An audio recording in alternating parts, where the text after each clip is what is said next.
Hello everyone, मैं आशीष तिवारी। हमारे YouTube channel AIIMS mission education में आपका स्वागत है। आज की वीडियो में हम क्लास 12 के चैप्टर 6 सारणिक के अंतर्गत उपसारणिक और उनके सहखंड का अध्ययन करेंगे। हम देखते हैं कि किसी सारणिक का उपसारणिक क्या होता है।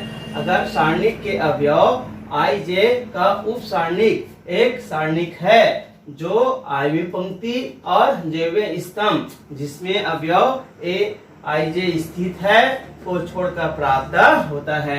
इसका मतलब ये है कि हमको किसी सारणिक के किसी अवयव का उप सारणिक यदि ज्ञात करना है तो वो भी एक सारणिक ही होता है। और उप सारणिक कैसे प्राप्त होगा?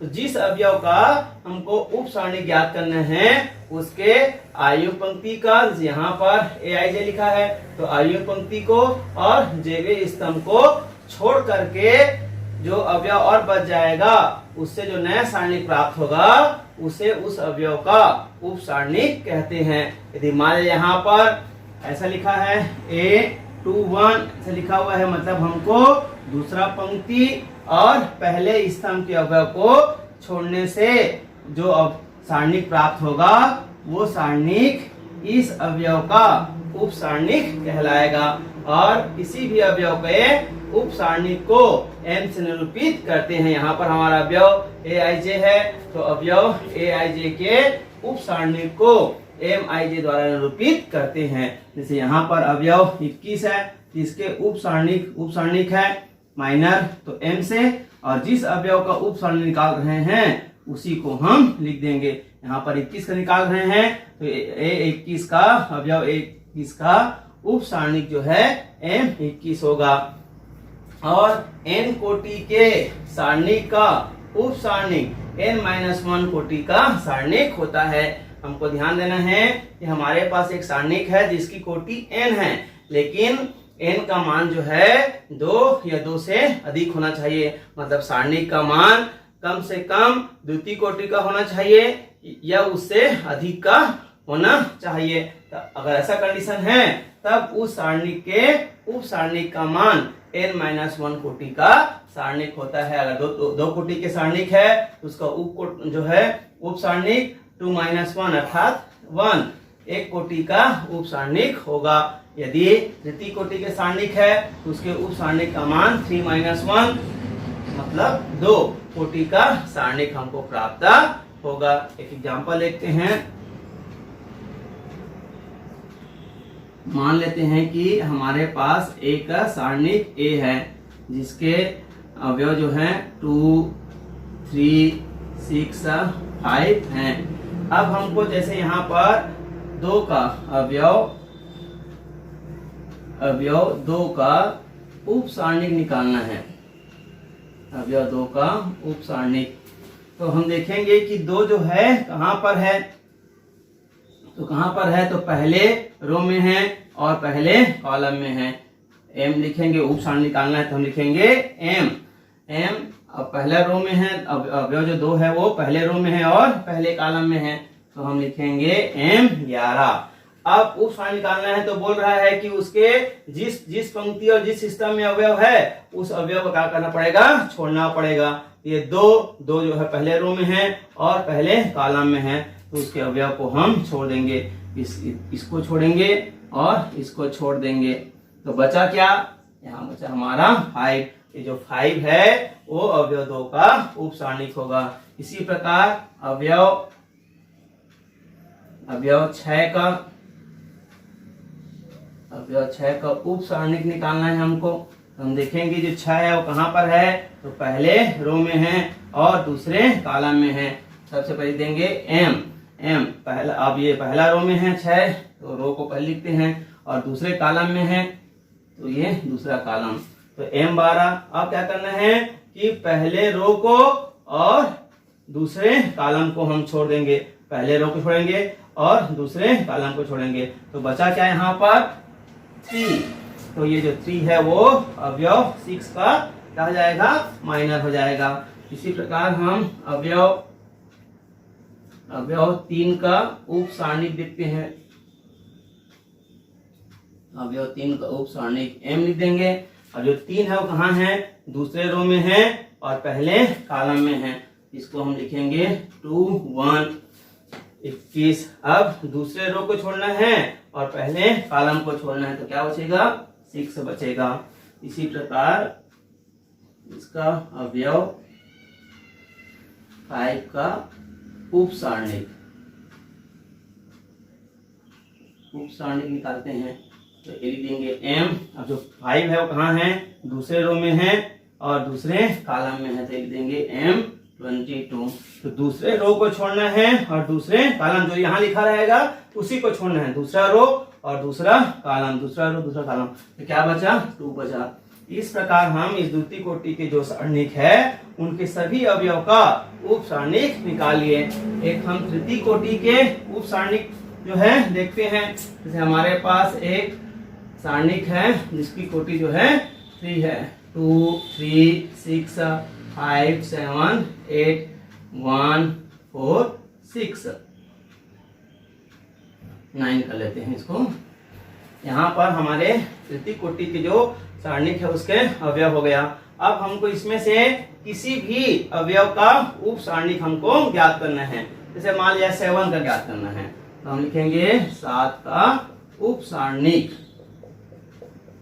अब उप सारणिक है तो n से प्रदर्शित कर देंगे।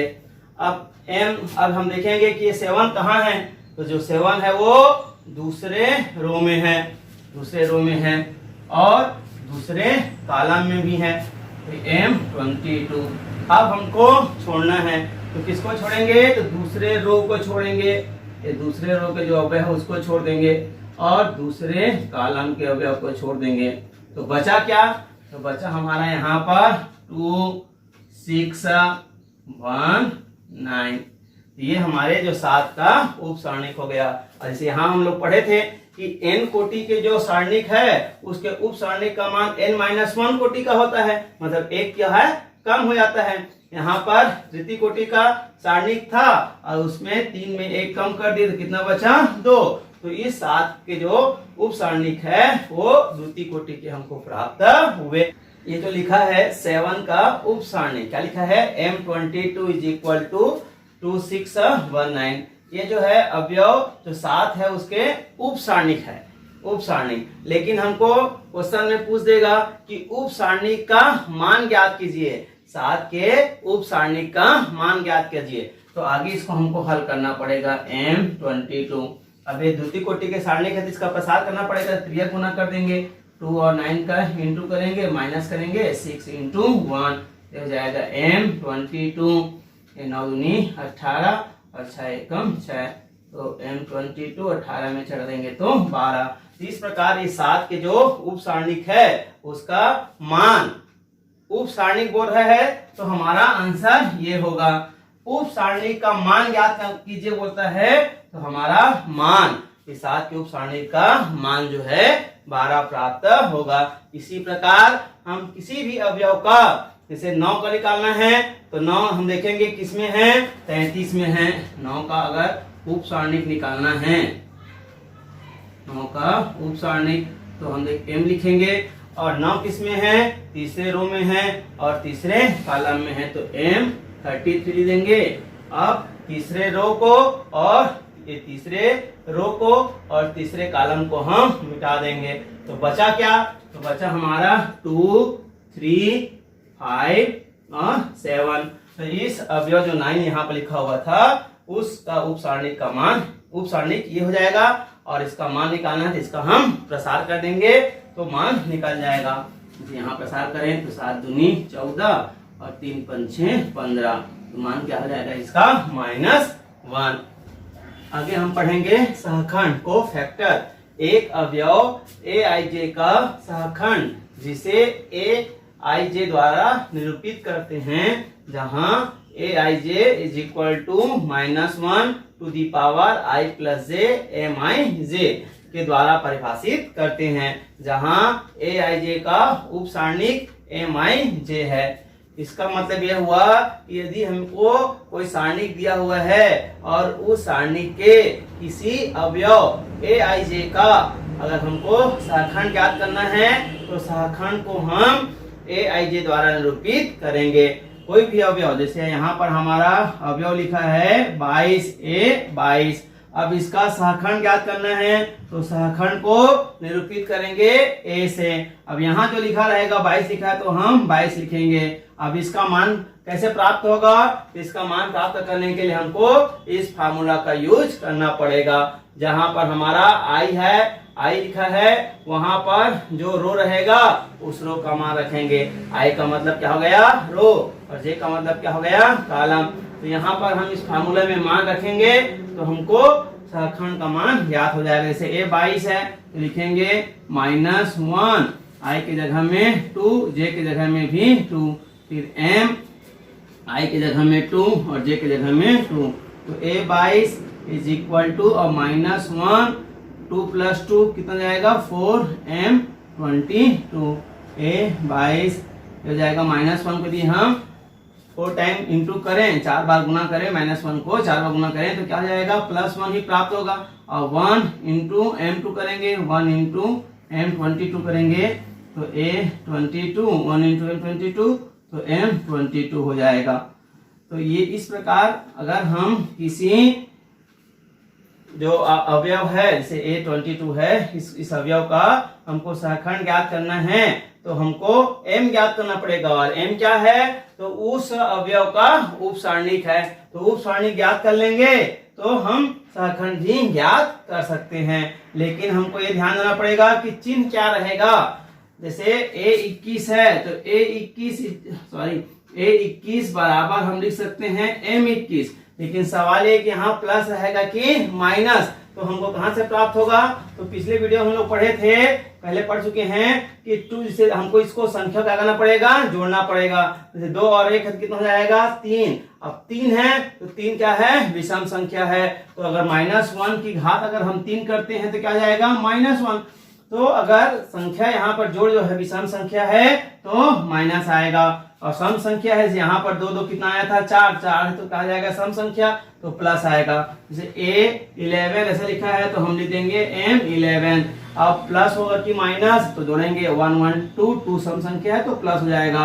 A12 बराबर हम लिख देंगे M12। अब प्लस होगा कि माइनस, तो A12 2 और 1 कितना गया? 3, और 3 क्या है? विषम संख्या है तो यहाँ क्या हो जाएगा? माइनस। इसी प्रकार से है M32 देखते हैं, A32 देखते हैं तो A32 बराबर हो जाएगा हमारा M32 प्लस के माइनस, तो 3 और 2 कितना गया? 5 जो है ऑड नंबर है तो यहाँ क्या हो जाएगा? माइनस हो जाएगा।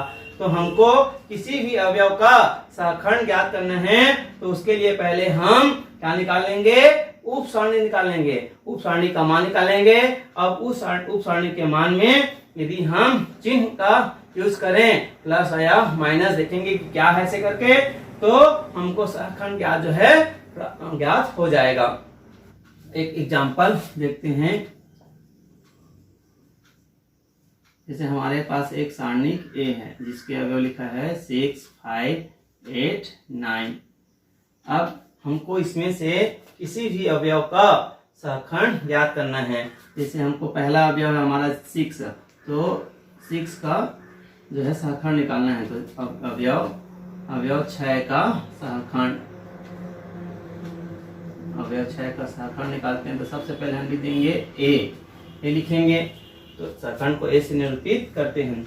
अब यहाँ देखेंगे हम कि A जो अवयव जो 6 है वो कहाँ पर है, मतलब उसका स्थिति कैसा है। तो ये पहले रो में है और पहले कॉलम में है, पहले रो में है और पहले कॉलम में है, ये लिख देंगे। फिर हमारा ये फार्मूला -1, अब I के जगह में क्या लिखेंगे हम? 1, प्लस J के जगह में भी क्या लिखेंगे? 1, फिर M 1 आगे A11 इज इक्वल टू -1 + 1 कितना जाएगा? 2, और -1 को 2 बार गुना करेंगे कितना जाएगा? 1, तो 1 इंटू M11, तो A11 is equal to M11। अब A11, अब जो M11 है क्या है? उप सारणिक है।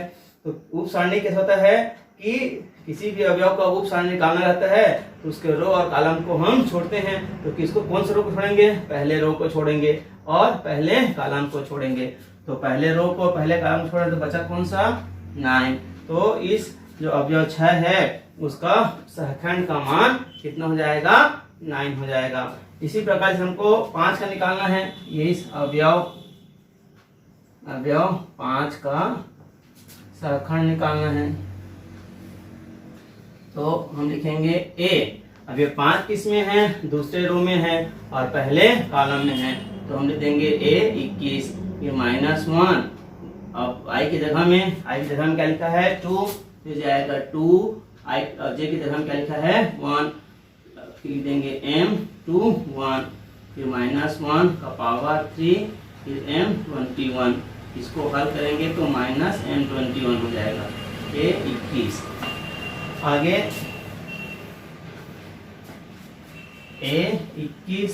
अब हमको M21 अर्थात उप सारणी निकालना है। दूसरे रो को और पहले कॉलम को हमको छोड़ना पड़ेगा, दूसरा रो और पहले कॉलम को। तो कौन सा आएगा, 8 आएगा। यहाँ पर साइन कौन सा है, माइनस का है। हमको सिर्फ अभी जैसे बताया था कि A11 is equal to M11 लिख देंगे। अब सवाल है कि प्लस की माइनस, देखो यहाँ पर प्लस आया है तो हम कैसे जानेंगे प्लस आएगा करके, तो हम दोनों संख्याओं को जोड़ देंगे। सम आएगा तो प्लस और माइनस, और विषम संख्या आएगा तो माइनस। जैसे A21 बराबर M21 पहले लिख देंगे और प्लस की माइनस, तो 2 और 1 कितना हो जाएगा, 3 विषम संख्या है, तो यहाँ क्या हो जाएगा, माइनस हो जाएगा। इसी प्रकार हम एक अन्य उदाहरण देखते हैं तृतीय कोटि के। जैसे हमारे पास एक सारणिक बी ऐसा लिखा है 6 5 9 1 0 7 4 3 8 एक तृतीय कोटि के हमारे जो है सारणिक है। इसमें मान लिया हमको एक अवयव बोल देता है ये 3, तो 3 का सहखंड निकालना है। 3 का सहखंड तो क्या लिखेंगे कि ये 3 जो है सबसे पहले ए लिख देंगे। अब ये जो 3 है किसमें है, दूसरे रो में है और तीसरे कॉलम में है, दूसरे रो में है और तीसरे कॉलम में है, तो हम लिख देंगे M23। अब सवाल है कि प्लस के माइनस 2 और 3 कितना हो गया, 5 जो है ऑड नंबर है, तो ये क्या हो जाएगा, माइनस। फिर A23 is equal to minus. अब हमको M23 अर्थात उप सारणी निकालना है। उप सारणी निकालना है तो दूसरे रो और तीसरे कॉलम को हम छोड़ देंगे। ये दूसरे रो को और तीसरे कॉलम को हम छोड़ देंगे, तो बचा क्या, यहाँ बचा हमारा 6 9 1 और 7। तो आगे माइनस इसका प्रसार कर देंगे, 6 7 42, फिर ये गुना करेंगे और 9 एकम 9, तो ऐसे बंद कर देंगे ब्रैकेट में, तो माइनस। अब 42 में हम 9 जो है घटा देंगे, 42 में 9 उड़ेंगे, 12 में 9 गए तो 3 और ये 3, कितना बच जाएगा, 33। तो हमारा इस अवयव 3 का जो सहखंड है उसका मान हो जाएगा -33। इसी प्रकार हम किसी भी अवयव का सहखंड ज्ञात कर सकते हैं। उसके लिए हमको इस फार्मूले को बस ध्यान देना पड़ेगा। सहखंड रहेगा तो A से निरूपित करेंगे और यदि उप सारणिक बोलता है तो M से निरूपित करेंगे। जिस अवयव को निकालना रहेगा, 12 का निकालना रहेगा तो A12 वही सहखंड हो जाएगा और उप सारणी निकालेंगे तो 12। किसी भी अवयव को हम सहखंड और उप सारणिक जो है ज्ञात कर सकते हैं। आगे हम लोग पढ़ेंगे व्युत्क्रमणी और अव्युत्क्रमणी अवयव, non singular and singular matrices. तो किसको बोलते हैं व्युत्क्रमणी अवयव, इसका परिभाषा लिखा है, एक वर्ग अवयव A व्युत्क्रमणी अवयव कहलाता है यदि सारणिक A नॉट इक्वल टू 0, तो सारणिक A का मान निकालते हैं और उसका मान 0 नहीं आता है, तब उस अवयव को हम व्युत्क्रमणी अवयव कहते हैं। और यदि सारणिक का मान, उस अवयव के सारणिक का मान 0 आ गया तो वह अवयव जो है अव्युत्क्रमणी अवयव कहलाता है।